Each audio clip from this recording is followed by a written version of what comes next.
As I've said many times before, I pick on EV magazine a lot, but really, we are allies. We both want to bring back traditionalist sexual mores, and we both want an end to this uh,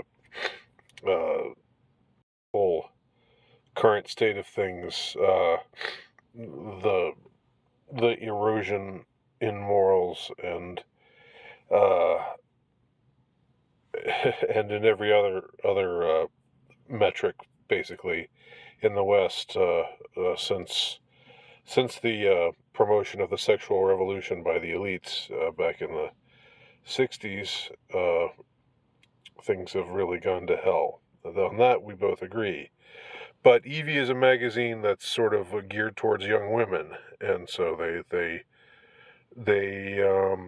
in many cases before, I've articles that they've written where I've called them on this, that, or the other thing. They seem to more or less want to present things in a way that is sympathetic to young women, and that's understandable. And it's not that I'm unsympathetic to young women, but it does seem at times where they have more of a tendency to say, to be dismissive of some of the some of the things that are brought up uh, by men who are looking at the current scene and noting the state of things with regard to how women are being trained to be today, um, and what I call a phrase that I've coined, what I call malignant hypergamy. It's different from just plain old hypergamy. Hypergamy is natural. Hypergamy means a woman wants to find a man, looks for a mate who's in some way better than she is, or stronger, richer, whatever. It's natural. That's feminine nature. But when it gets out of control is when we got the situation that we've got today, where where a large majority of young men are just shunned and ignored, and they're basically just furniture. And you got most women. You got the highest tier of men. Um, you know, basically being the only ones who, or most generally speaking, the only ones who women even focus upon. And that's what I would call the state of malignant hypergamy, which is essentially, in a way, a return to a polygamous sort of culture, a culture where men at the top, uh, what they call high value men, but I think it's more correct to say high status men. Um, which is not a phrase a turn of phrase that I coined, but it's one that I think I've used to, if I may say so, to good effect in my critique of the current state of things. Um, so the high status men just basically form harems, and the mid to low status guys are just left out in the cold. Unlike when monogamy reigned, there was much more of a tendency for people to pair with somebody closer to their own station in life, and thus a greater degree of happiness. But now all women are told, you're wonderful, you're perfect, you deserve the best, girl, you deserve the best. No matter who they are, no matter what they're really like, and that's where we're at right now. Well, anyway, long preamble, but this is an article that I find very interesting from EV Magazine, because this one they've finally taken the stand of, damn, ladies, you gotta sort these things out. This is really getting out of hand. Okay, the headline reads, women are much more selective and find 80% of men unattractive on dating apps per recent research. Okay. Um, Research shows that women are actually much more selective on these platforms than men are. That's, it's something that you intuitively know to be true already. But it's always been true to a degree. Men are seen as more expendable. Women. It's women's job to pick someone who is really really fits the bill for them. Men are much more modest in what they look for in women. Whether it's just for a fling or for something serious, the same applies. It's no secret, this article reads, that the dating scene isn't exactly hospitable for singles these days. And even though there are fewer people getting married than ever before, there are more than enough people out there looking for a relationship. In 2020, it was estimated that 44.2 million people used online dating services, and it's predicted that number will increase to 53.3 million in 2025 in the United States alone. All right. So then they talk about Twitter user date psych Alexander regularly posts content about dating statistics, compelling behavioral research. His bio indicates that the research interests are specifically in attractiveness and dating. All right, and he came up with this truly, if you want to look at it as being black-pilled, I get away from that terminology because I think as a man you have to face what is real and deal with it, and I encourage stoicism, not black pill despair. But we have to be honest about the way things are. And according to this study, the results supported previous findings that women are quite selective. Only in 30% of cases, on average, have they chosen to swipe right. Some are even more selective. Around 20% of the respondents are rejected more than 80% of the profiles. The 80-20 rule is sort of a rule of thumb. Okay, but here's where it gets even more extreme. The results also show that while there are no universal rules of attraction, there are more universal patterns for rejecting the match. While only one profile out of 100 was liked by more than 80% of the participants, 38 profiles were disliked by the same 80%. All right.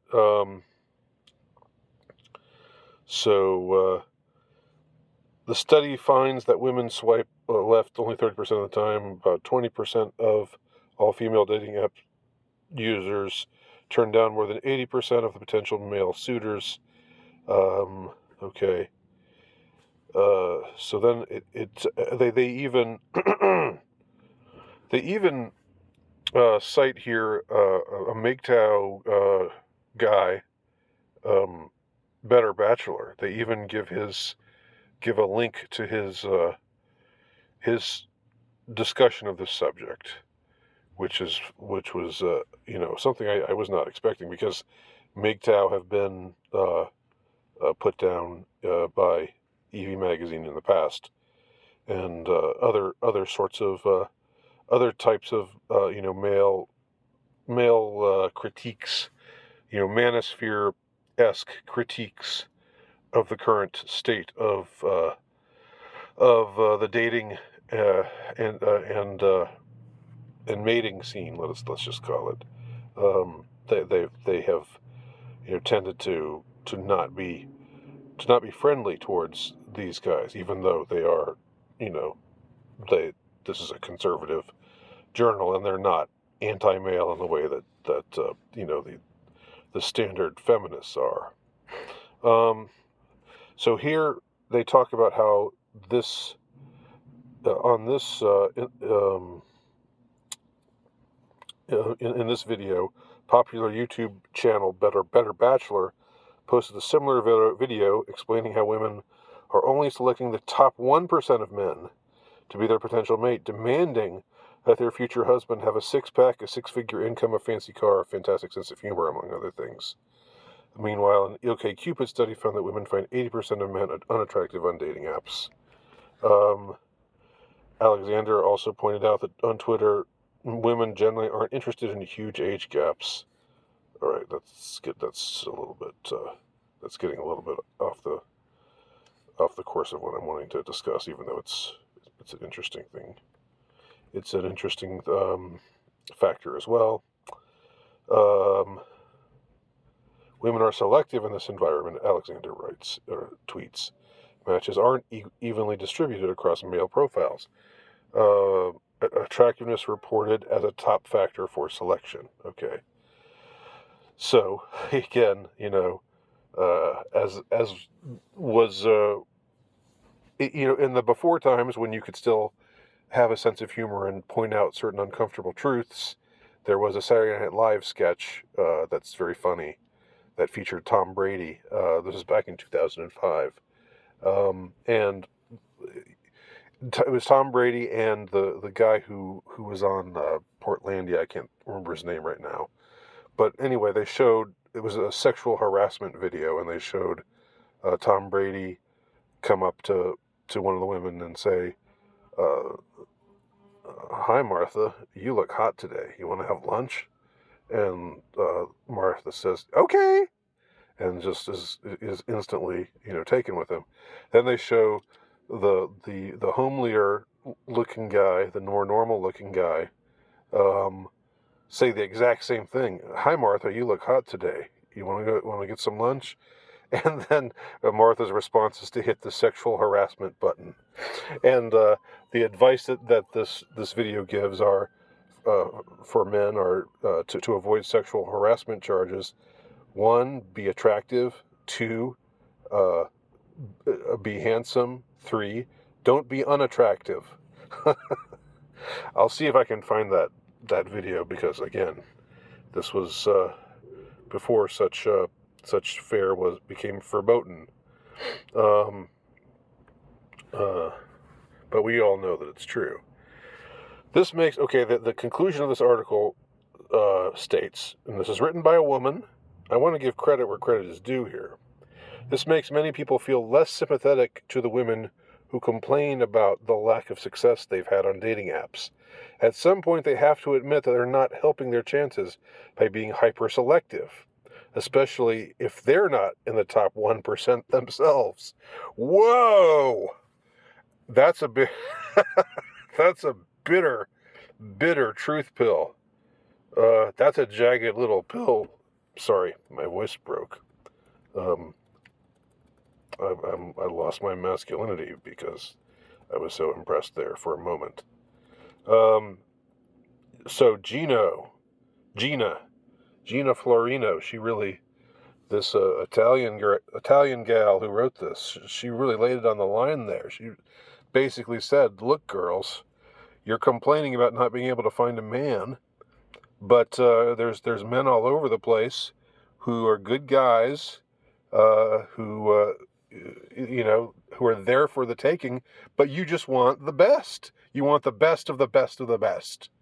And if they're not the best of the best of the best, then you're not going to settle for them." And she's saying, but have you thought about yourself?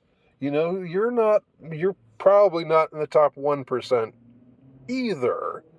So maybe you should set your sights just a bit lower. So, I mean, wow, I'm impressed. Now, I don't know if this is getting me or not, or if this is only getting half of me, but I just want to comment here at the end. Here's something else I want to say in addition to, this bombshell article. I think the culture was in a different state before the sexual revolution, obviously. And, I think women were still selective, but because of, the cultural pressure to be monogamous, to choose only one man for life, and to be faithful to that man for life, divorce was far less heard of, and was looked down upon to some degree. And of course, sex outside of marriage was also highly looked down upon. In an environment like that, you had women, I think, were they settling when they chose the men that they chose back then? I don't think that they were. I would offer that because the culture was different. It made it so that they would still dream about being with the Cary Grants of the world, the Clark Gables of the world, the matinee idol types. Of course, they're still going to swoon over them, but they'll also be, in cases like that, they were more inclined to be perfectly fine with their husbands, who's obviously not Clark Gable, who's obviously not Cary Grant, or any such person, or Elvis Presley, or uh, may not be matinee idols, but still, were good men who they looked up to for various things, and who they could be attracted to, and they weren't just settling when they chose these men. See, that's, I think, almost here. Let me go back to the mirror. Let me go to the mirror for this final part of the final segment of this video. Here's what I'm going to say. And I'm an older guy. This doesn't really apply to me. I've been there. I've done that. I was married. I had 2 kids. I did my part, you could say. I have procreated. I've kept the species going. Now I'm not married, but I'm not, I'm not looking really either to be married. Once was enough. But if I were a younger man and I were faced with a set of circumstances that younger men are faced with today, where the women just tended to pass over them, just to see them as furniture, just to not even see them at all, and it's only if you're in the very top tier of desirability that they give a man any kind of time of day, and those men, have the pick of the litter, for them it's just they've got it made in the shade. If I were in a situation like that, and then somebody, and I were a young man, and then I came across a woman who said, I think I'll settle for you. I wouldn't want her to settle for me. Hopefully she wouldn't be brazen enough just to say it. But if I had the impression that I was being settled for, nah, I'm not somebody that gets settled for. That ain't me. That ain't me, babe. Settle for somebody else. You're not going to settle for me, right? I want to be with you if you are really sincerely, honestly into me. And I can say, though without getting too personal, my marriage didn't end up where I wanted it to be. I can definitely say that my wife, when we were first going out, was head over heels for me, in love with me. I never got the feeling that I was being settled for, and it was a wonderful feeling. It wasn't not just from the ego's point of view. Of course, it's an ego trip to be desired, to be wanted, to be looked upon as, by a woman as somebody that is desirable. But it was also just a wonderful feeling of this person. I'm safe with this person. This person is going to be faithful to me. This person is going to be with me. This person truly wants me and loves me for who I am. And I think that was true at the time. There were also a lot of other factors that, were going on as well that led to the marriage ultimately not working out, but that's a different story. But anyway, I would say that's something else that's not spoken of in this story. It's not just a problem of women needing to lower their standards. We need to have an entirely different culture than we have. If we have a culture in which women are settling for men, are feeling like they're settling for men when they're choosing men who are really at about their station as far as desirability and so forth, that's not a good thing, and that's going to lead to the men either just being pathetic, like saying, "I know she's settling for me, but I'll take her anyway," or I'm going to say, you're not into me, get lost, you know. So that's where I'll end this discussion. Leave your comments below. Thanks for watching.